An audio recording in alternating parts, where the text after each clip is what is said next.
Hey glucose junkies, it's Freely the Banana Girl here. Today I want to talk to you about the Raw Till 4 program. I've been hyping it up a bit lately and I know a lot of you are excited about hearing about it because it has given my mum fantastic results. She's been on the lifestyle on the Raw Till 4 program for a couple of years now, and she actually coined the term Raw Till 4, which is pretty cool.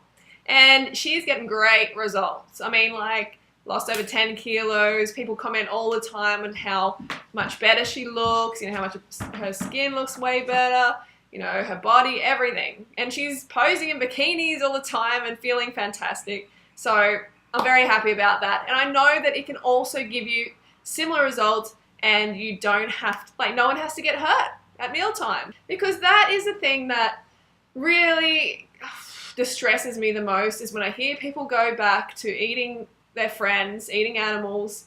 I just see another baby going to slaughter unnecessarily, and it breaks my heart every time. And I want to do whatever it takes to stop this happening, to prevent it as much as possible. Hence, the Raw Till 4 program came into fruition. So I'm just going to run you through some quick principles. I don't want this video to be too long because there is a risk of it being too long because I have a lot of kind of guidelines I want to go through, but I'm going to try and do it as quickly as possible, and please listen because it's going to be worthwhile for you. Like, another thing that I see a lot is people who do the raw vegan or the vegan path and they eat too much fat. They get totally fatted out on their nuts, their tahini, the oils, whatever, and they end up going back to eating animals, and they feel terrible, they end up damaging their health. So this is another thing I want to prevent.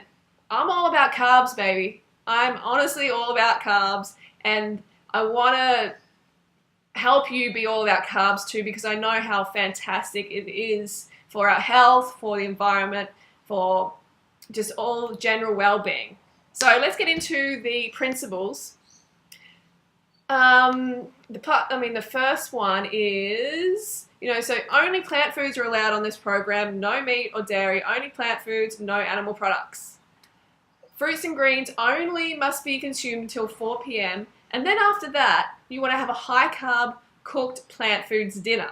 So what's that? What's some examples of the carbohydrates? Well, rice, potatoes, quinoa, like other grains. If you know of some grains that you really like and you want to put them in, those as well. Root vegetables. Okay, so that is going to make up the majority of your dinner. But you also must have a big green salad with it, because that big green salad is going to help with the digestion of the cooked food and also help kind of buffer any acidity created by the cooked food. Okay, so big green salad and masses of potatoes and rice and stuff. Okay, I'm talking like, if you have potatoes, you're going to have at least a 2-kilo bag. All right, don't be shy, don't be scared of getting those carbs in. So next one is 1,000 calories from fruit for breakfast and lunch. Okay, so we don't want you to be in this little I'm just gonna eat a little bit of fruit for breakfast and lunch and then have a massive dinner. No, that's how sumo wrestlers eat, all right? We want you to have a big breakfast, a big lunch. The idea is to get as much raw food into your gullet as possible, because the raw food is really what is the most healthiest. So most of your diet should be raw food.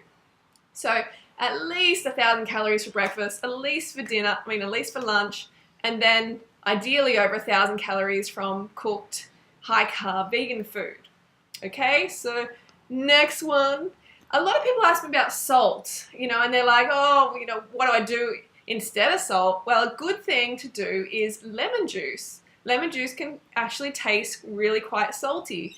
So try that on your dishes, try a whole lot of lemon juice and see how you go. It's much, much better for you than having fragmented sodium chloride in your meals. No, it's not. Even Himalayan pink salt, that is the same, okay? It's still going to act like salt in your body, still going to puff you out, still going to age you, and all the other things that you don't want from salt. It is not actually a health food, ever.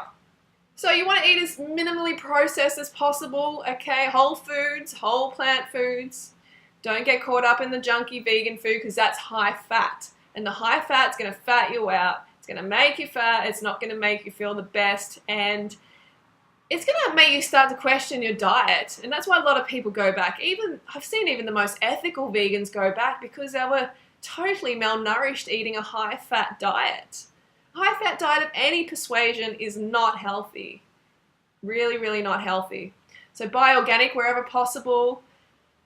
It tastes better, it's better for the environment, and you're doing a really good thing for the animals, the environment, and for your own health by eating organic. Okay, you don't want to be getting mixed up in that GMO stuff, especially with potatoes. Always buy organic because they're full, like the growing process is full of herbicides, fungicides, suicide. All right, you don't want that in your mouth.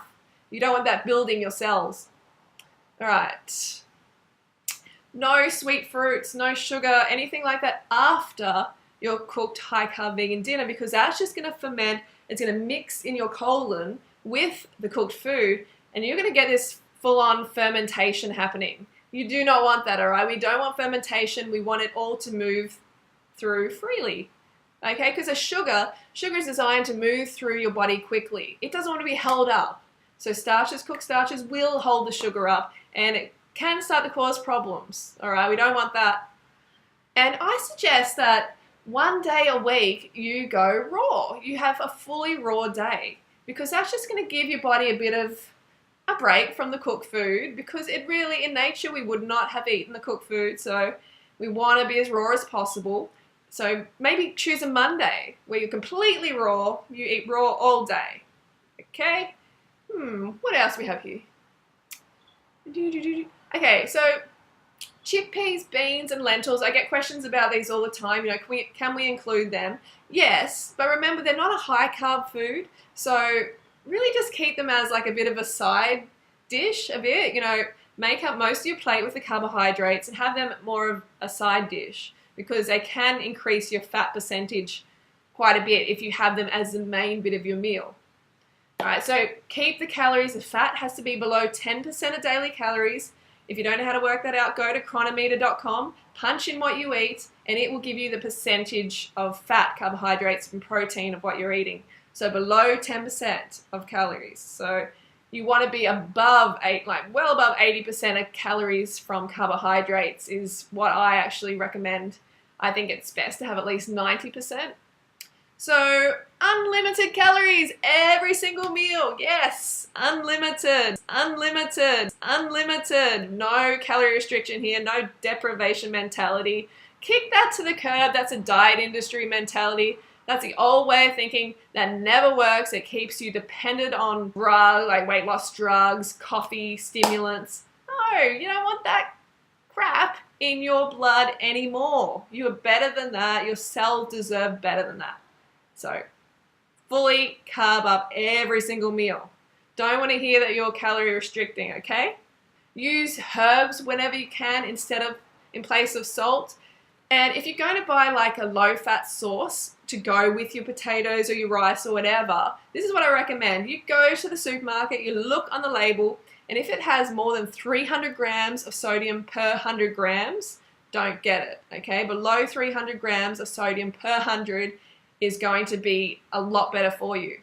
There's some really, really salty sauces out there, and they are not health food, okay? Avoid them at whatever cost you can, because salt is essentially a drug and it will keep you dependent on it if you have too much. So a low sodium diet is what I recommend. Number one, low sodium, okay?